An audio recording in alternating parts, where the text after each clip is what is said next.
നല്ല അടിപൊളി പുസ്തകം കൊടുക്കുന്നുണ്ട്. അപ്പോൾ അങ്ങനത്തെ പുസ്തകം നിങ്ങൾ കണ്ടോണ്ടിട്ടാ അത് പരിചയപ്പെടുത്തില്ല കേട്ടോ. എന്നിട്ട് നിങ്ങൾക്കൊക്കെ പോയി നല്ലത് പഠിക്കണ്ടേ, അക്ഷരങ്ങൾ അപ്പോൾ അങ്ങനെ കാണിച്ചു കേട്ടോ. ചിത്രരചന പുസ്തകം കണ്ടില്ലേ? ഈ ചിത്രരചന പുസ്തകത്തിൽ എന്തൊക്കെയാണ് അങ്ങനെ കാണിച്ചു കേട്ടോ.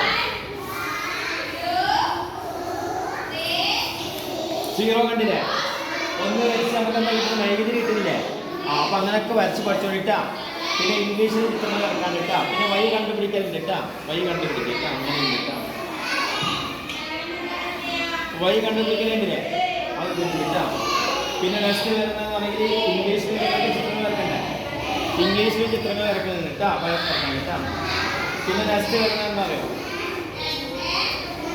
കളറിങ് കൊടുക്കണ്ടേ? ചിത്രങ്ങൾ അതുകൊണ്ട് കേട്ടോ. ഉണ്ടല്ലേ? കളറിങ് കൊടുക്കണം കേട്ടാ.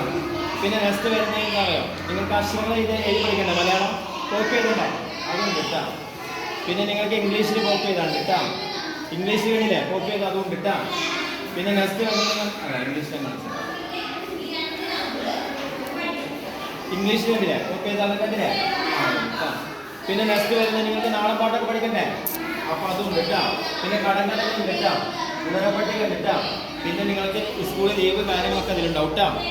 ഇനി അതിൻ്റെ കൂടെ ആയിട്ടുള്ളത് കയ്യെഴുത്ത് പഠിക്കാൻ വായിക്കാനുള്ളൊരു കയ്യെഴുത്ത് കേട്ടാ. പിന്നെ നിങ്ങൾക്ക് കയ്യെഴുത്ത് ശരിയാക്കണ്ടേ? അങ്ങനെ കയ്യെഴുത്ത് ശരിയാക്കണം കേട്ടാ. പിന്നെ മലയാളം അക്ഷരമാല പഠിക്കണ്ടേ? മലയാളം അക്ഷരമാല കണ്ടില്ലേ? അപ്പോൾ അതും കേട്ടാ. ഇങ്ങനെ 3 പുസ്തകം കേട്ടാ. ഇങ്ങനെ ഈ 3 പുസ്തകത്തിന് എന്താ പറയുക? ഇതിൻ്റെ കൂടെ ക്രയോൺസ് ഉണ്ടാവും കേട്ടാ.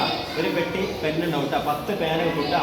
അപ്പോൾ ഈ 3 ബുക്കും കിട്ടും. അപ്പോൾ നാളെ വരുമ്പോൾ നോട്ടീസ് കൊടുക്കും കേട്ടാ. എന്നിട്ട് നാളെ വരുമ്പോൾ എല്ലാവരും 100 ബുക്ക് കൊടുത്തു കേട്ടാ. അപ്പോൾ എല്ലാവർക്കും ബുക്ക് കൊണ്ടുപോയിട്ട് നല്ല പഠിച്ച ഉത്സാഹം കേട്ടാ. എന്നിട്ട് സ്റ്റേഡിയായിട്ട് ഉത്സാഹം കേട്ടാ. അപ്പോൾ ഈ